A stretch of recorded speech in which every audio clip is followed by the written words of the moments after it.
Hey, what's up guys, it's Mega Mewtwo Gaming, and today I'm making a video of my top 10 favorite Super Smash Bros. Characters. Now these characters are in my opinion, and they're characters that some of them that are going to be because of the way I play with them, or just because I like that character in general.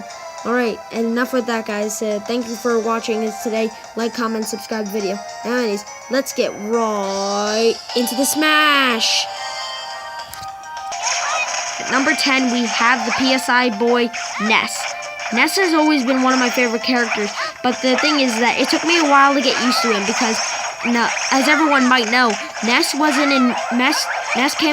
from the Earthbound series, but the thing is that only a few Earthbound games were sold in North America, and most of them were sold in Japan. So if you could ask anybody in Japan who Ness was, they probably all know. But not many people here in the USA, unless they've played Smash, know who Ness is, like his origins. So, and plus, I like his power of his moves and speed as a regular boy. His forward smash has got some good power. His neutral special is slow but strong and devastating to your opponents. And finally, his final smash, PK Starstorm, it's one of the best in the game for being old and Brawl.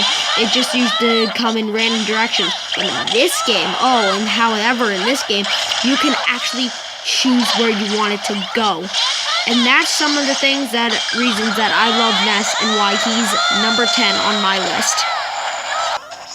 Number 9, we have the plumber, Mario.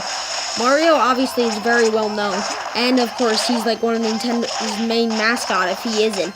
Mario has got some pretty decent moves in Smash. His forward air spikes, his side B is good for fighting opponents like Ike trying to get back on stage with a side B. And most of all, at least in my opinion, they haven't completely stated it, but at least in my opinion, I think Mario is completely to be a combo character.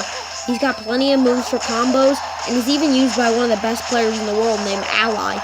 Ally, you made a good choice as one of your mains. Now, let's get right next to the next character, which is on to number 8. At number 8, we have the hero of Hyrule himself, Link.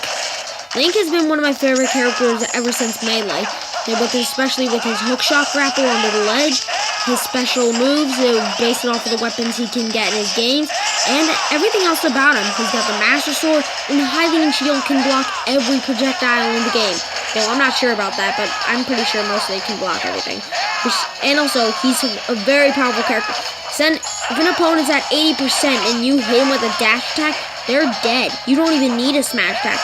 And I love his final smash the most. He uses all 3 bits of the Triforce to hold his opponent in place while he slashes them to death and then crosses them out with the power of the Triforce. Now that is what I call the hero of Hyrule. And at number 7, we have the Fire Emblem avatar character himself, Robin. Robin was a pretty big surprise to me when he was in Smash. When I saw Chrom lying on the floor there, I'm like, Chrom, get up! And I'm like, there's no other Fire Emblem character that can make you up. But the second I saw Robin, I'm like, screw you, Chrom. I still would have loved to have Chrom in the game, but at least in my opinion, Robin was a better addition. The one thing I think they could have changed is that Masahiro Sakurai on purpose trolled the players by making Chrom part of Robin's final smash. I'm okay with it, but some people are not okay with it because it was including in a final smash a character that so many people wanted in the game. Well, Chrom. At least maybe you'll fight in a future Smash game. And, of course, the Magician leaves his place at number 7. And at number 6, we have the Powerhouse Dragon, Charizard.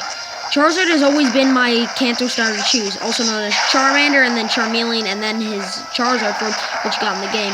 I'm so glad that Charizard made a comeback. Sorry, Ivysaur and Squirtle. I just don't think Sakurai thought you were good enough. Anyways, Charizard is a pretty fast character, and he's got power to also make up for his speed. Sometimes some characters don't have. An example of that would be Sonic. An example of this is because not only does he have the speed because of his wings, great grabs. Example is his up throw, seismic toss that can kill at very low percents.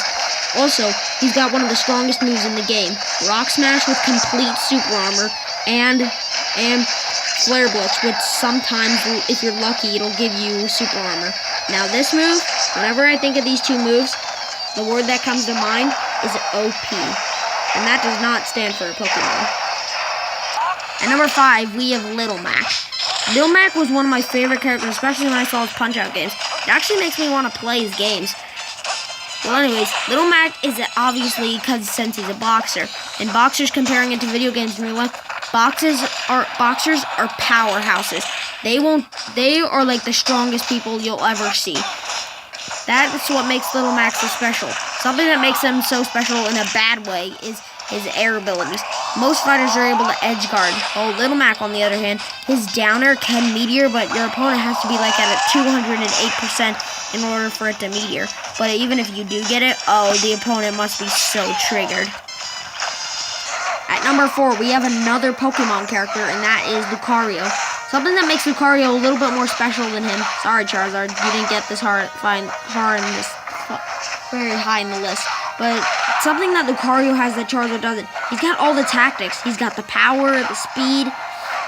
But something that the Charizard does not have that Lucario does, not only makes his quality for melee with the Shadow Ball of being able to suck his opponents into it, and then true combo out of it.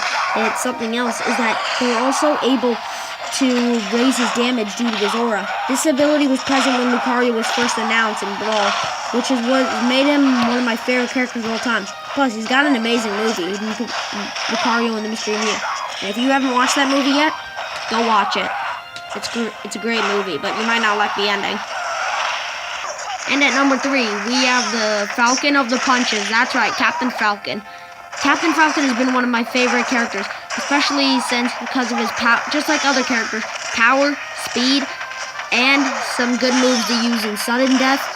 But also, he's got one of the main things that show him who he is. His 2 lines, Falcon Punch, and show me your moves. If you hear those lines and know that who Captain Falcon is, those phrases will get stuck in your head for the rest of your life. Trust me. I've been saying them in my head over and over. Alright guys, we're almost here. Bear with arms with me.